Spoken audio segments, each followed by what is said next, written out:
Друзья, всем привет, с вами канал Будда Гришна. В театре Ермоловой сложилась крайне тяжелая ситуация. Худрук театра Ермоловой, известный актер Олег Меньшиков, разгоняет фактически, как утверждают актеры, актрисы, разгоняет фактически тех, кто довольно длительное время работает в этом театре, окружив себя молодыми учениками своими.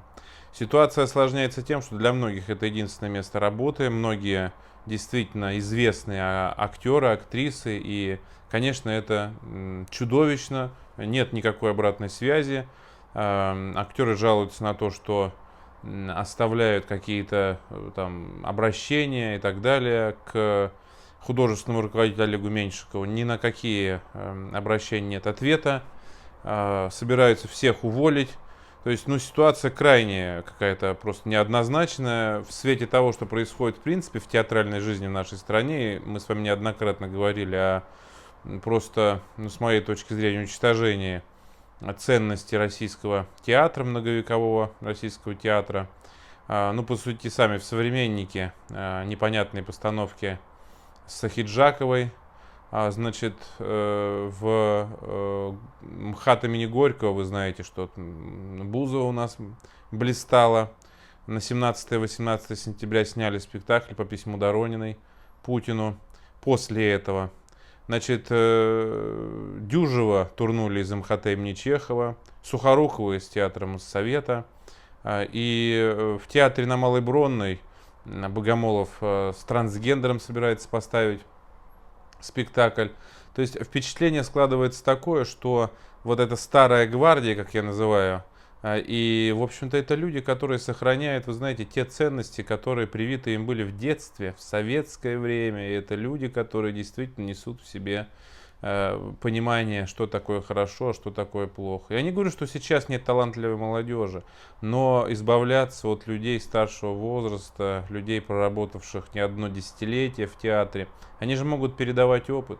Не знаю, мне кажется, что избавляются для того, чтобы ставить какие-то пьесы нового пошива, нового порядка, которые не будут приняты теми, кто имеет высокие морально-нравственные ценности и идеалы. Видите, сейчас из театра стараются сделать Дом-2, и это очень страшно. Я не думаю, что общественность должна молчаливо съесть это, потому что мне бы хотелось, чтобы мой ребенок пошел в свое время в театр, в тот театр, который сохранил многовековые ценности и традиции российского театра. Худрук театра Ермоловой, пишет, продолжает игнорировать вопросы актеров Олег Меньшиков, от которых намерен избавиться уже в сентябре. Попавшая в список на увольнение Мария Бортник, известная актриса, рассказала о вопиющем отношении Меньшикова к труппе. Все дело в том, что люди не могут поверить. Олег Меньшиков тонкий человек, очень-очень интеллигентный, интеллектуально развитый.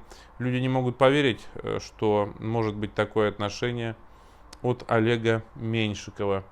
Вот что она говорит. Пока кормила грудью, Олег Меньшиков лишал меня заслуг. Худрук театра Ермоловой продолжает игнорировать вопросы актеров, от которых намерен избавиться уже в сентябре.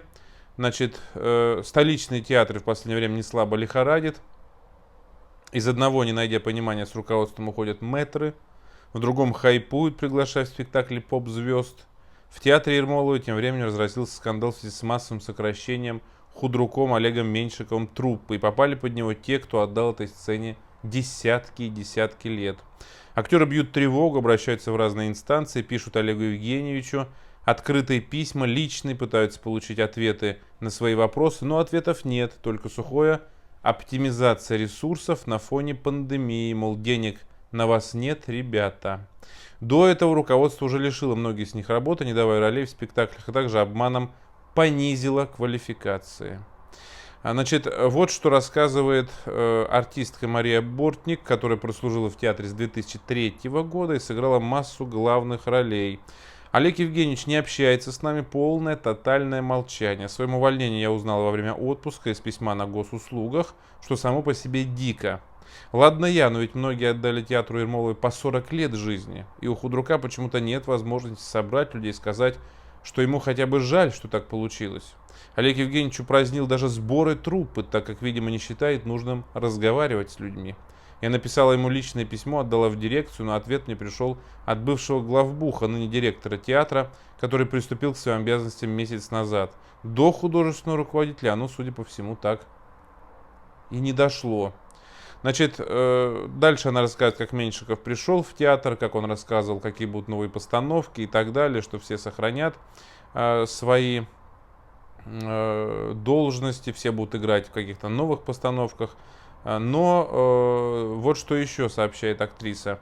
Когда мы играли в феврале, то следующий, значит, стоял в репертуаре на март. Однако утром следующего дня я получил в WhatsApp фотографию приказа, спектакль снят. То есть спектакль, в котором должна была актриса быть задействована, они его репетировали, спектакль просто снят и все. Объяснили тем, что постановка финансово невыгодна.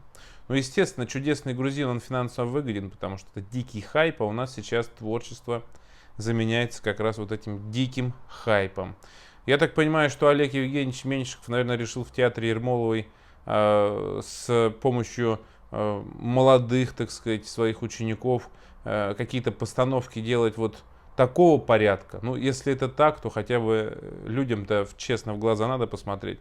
Я тоже удивлен. Интеллектуальный, действительно интеллигентный актер. Я удивлен, как и многие, таким отношением к людям. Значит, вот дальше, что сообщает актриса. Хотя шла всегда при полном зале эта постановка. Поэтому никто, в общем-то, не знает, что случилось. Но даже если ты снимаешь спектакль, а можно же как-то по-человечески предупредить людей. Мол, артисты, все, выходите в последний раз. Это традиция, спектакли принято провожать, приглашать на последний режиссера-постановщика. Это значимое событие для всех работников театра. А тут не то, что не сказали в лицо, даже завтруппы не позвонила. И это, конечно, уже большой-большой вопрос. И вот корреспондент задает вопрос. Знаю, что вас и многих других понизили в квалификации нечестным путем. За такое же можно и в суд подать. И актриса отвечает: сейчас мы как раз планируем с этим разбираться. История очень странная. С 2006 года я работаю на бессрочном договоре. В 2008 дослужилась до артистки драмы высшей категории. В 2015 году во время декретного отпуска мне дали на подпись новый договор, где, как оказалось, маленькими буквами было указано, что я уже артистка драмы первой категории. Поясню, что должность артиста драмы в соответствии со справочником ЕТКС и ЕКС состоит из ее наименования и квалификации. Их 4. Вторая категория, первая категория, высшие категории, мастер сцены.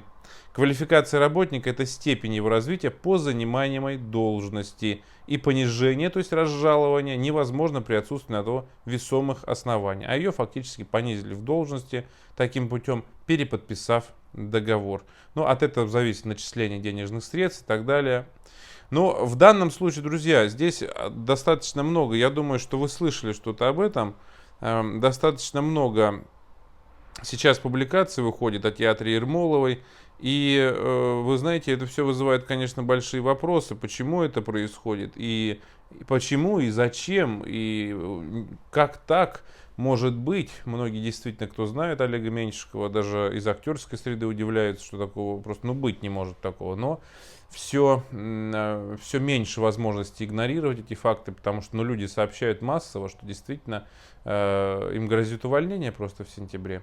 Или какие-то финансовые затруднения действительно в театре, о которых он молчит и не сообщает.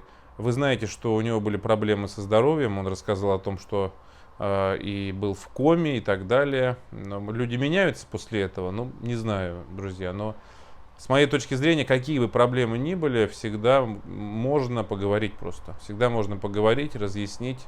Даже если людям это не понравится, но, по крайней мере, ты будешь честен, что называется. И я думаю, что люди, по крайней мере, оценят, что Олег Евгеньевич с ними поговорил и разъяснил ситуацию. А так просто увольняют корифеев, увольняют тех, кто сокращают, понижают должности какими-то договорами, мелким шрифтом. Как будто не о театре речь, а какой-то, я не знаю, конторке непонятной. Друзья, воспользуйтесь запасными аэродромами, значит, каналом «Видеодневник Будда Гришна».